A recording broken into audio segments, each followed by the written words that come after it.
relação às estatísticas de acidentes do trabalho no Brasil, nós temos números infelizmente assustadores. Quando nós observamos o Observatório de Saúde e Segurança no Trabalho, nós vemos aqueles números que nos apontam para cerca de 70 acidentes por hora registrados no trabalho no Brasil. A gente diz, poxa, é muito acidente, é mais de um acidente por minuto. Mas lá estão registrados apenas os acidentes do mercado de trabalho formal. E o outro dobro de informais, de servidores, de estagiários que não estão registrados.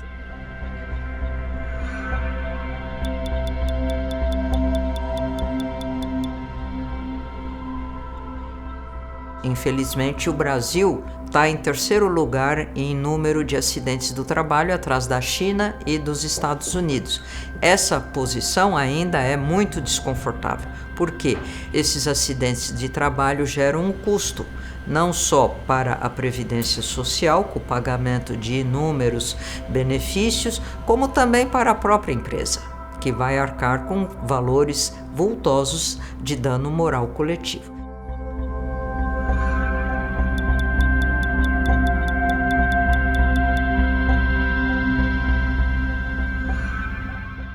E, lamentavelmente, o Brasil sempre esteve ali entre os países de destaque na ocorrência de acidentes de trabalho. Seja no meio rural, seja no meio urbano, nas grandes obras, que muitas vezes a preocupação única é com agilizar o término da obra, conseguir concluí-la num tempo menor possível. Então, a cultura da prevenção, que é o que se busca alcançar com essa ideia de que o meio ambiente de trabalho não é apenas o local, a mesa, a sala que a pessoa trabalha, mas todo o complexo de relações com as quais ela lida cotidianamente. Porque cultivar um ambiente de trabalho saudável e seguro significa estabelecer como linha inicial de abordagem que a pessoa é o centro da proteção, não o trabalho.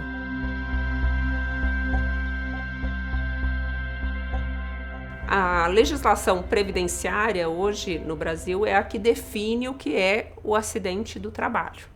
Esse acidente do trabalho ele vai muito além daquela situação típica em que um trabalhador tem um braço amputado numa máquina, sofre uma queda no ambiente de trabalho, mas envolve também todas as situações de doenças relacionadas ao trabalho, seja as doenças profissionais, que são aquelas que tipicamente acontecem em determinadas profissões, ou aquelas do trabalho, doenças do trabalho, que são aquelas que decorrem especificamente da forma como o trabalho é organizado. E é bom que se diga que o acidente não é obra do acaso. As pessoas têm que ter essa consciência que não foi anjo da guarda que não estava de plantão naquele dia e uma obra, um fato do acaso, do imprevisto, gerou o acidente. O acidente sempre é previsível.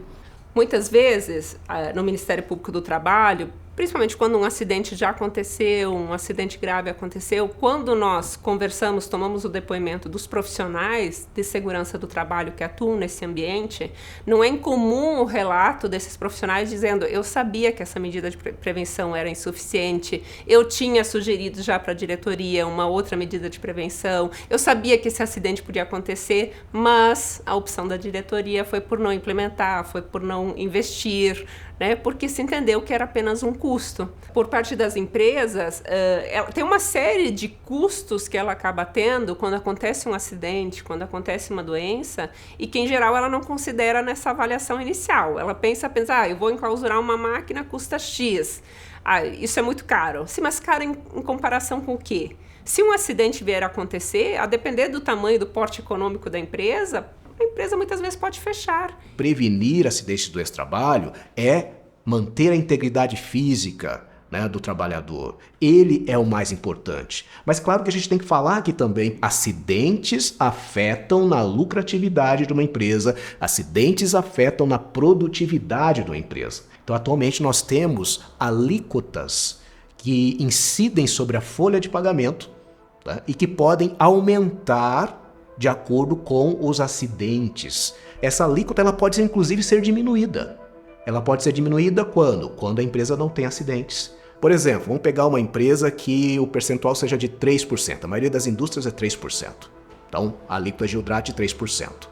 Esse percentual de 3% pode aumentar e pode chegar a 6%, ou seja, dobrar, de acordo com os acidentes e doenças do trabalho que a empresa teve nos últimos 2 anos. Sempre é um cálculo dos últimos 2 anos anteriores. Da mesma forma que, se a empresa não teve afastamentos por motivo de acidente ou doença no trabalho, essa alíquota ela pode diminuir pela metade. Então, ao invés de chegar a 6%, que é o dobro dos 3%, pode chegar a 1,5%.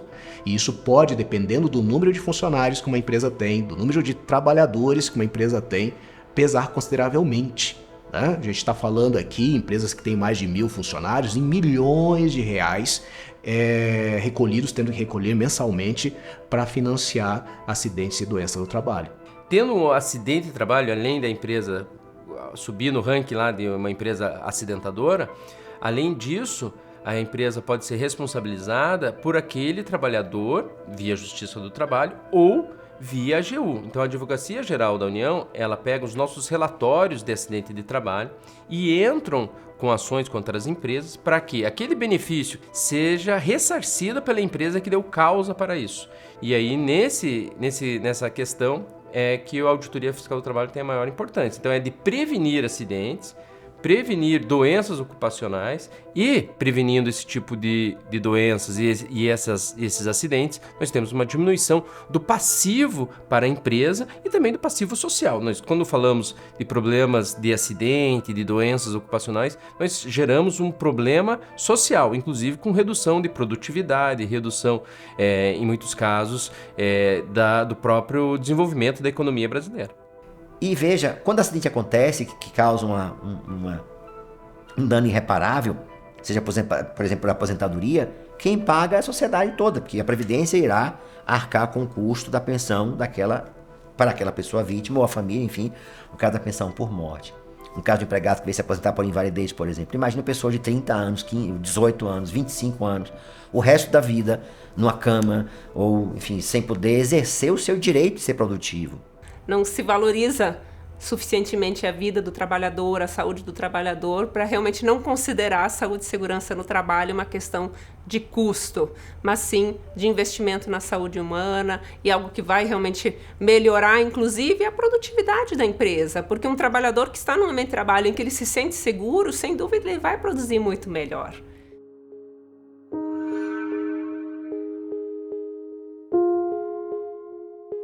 A gente percebe que as doenças mentais decorrentes de um ambiente ruim, elas estão se avolumando, aumentando, entendeu? Provocando afastamentos, depressões, são vítimas de assédio porque não cumprem determinadas metas. E isso pode levar até ao suicídio, porque as relações interpessoais são importantíssimas também para que o ambiente seja bom, saudável, que dê vontade de você e a empresa trabalhar e não só a obrigação de sobrevivência. É muito comum nós enfrentarmos na atuação, são as denúncias que envolvem assédio moral e que a solução de um assédio moral não é simplesmente você demitir o assediador. Bom, identificamos aqui o assediador e ele será demitido, está tudo resolvido. Se o ambiente permitiu que uma situação de assédio acontecesse, é porque a organização de trabalho, de alguma forma, permitiu. Então, às vezes, trocar a pessoa não vai fazer com que aquele assédio efetivamente se encerre, porque a organização do trabalho deu abertura para que isso acontecesse. Então não podemos levar essa cultura do menosprezo à condição humana para o ambiente de trabalho. O mundo hoje é diverso, o mundo hoje é plural. Temos que respeitar as individualidades e sermos assim cada vez mais severos no combate ao preconceito estrutural. Nunca esquecer, por exemplo, que o assédio moral, que o assédio sexual, que a violência do trabalho não está traduzida tão somente na violência física. A violência mental é um problema contemporâneo que integra o combate a ela também, esse conceito de meio ambiente de trabalho saudável e seguro. O perfil de acidentalidade, quando a gente pega ele em termos etários, a gente verifica que o maior número de acidentes de trabalho acontece no início da vida produtiva, no jovem trabalhador. 18 a 24 anos, nós temos mais de 1.100.000 acidentes registrados nos últimos 10 anos. É onde acontece o maior número de acidentes mesmo. Ou seja, estamos falhando realmente de alguma forma, porque a educação, ela tem o propósito de ser ali a qualificação para o trabalho. Para qual trabalho? E a gente precisa complementar, dizer para o trabalho decente, sustentável, seguro e saudável. Essa é a proposta.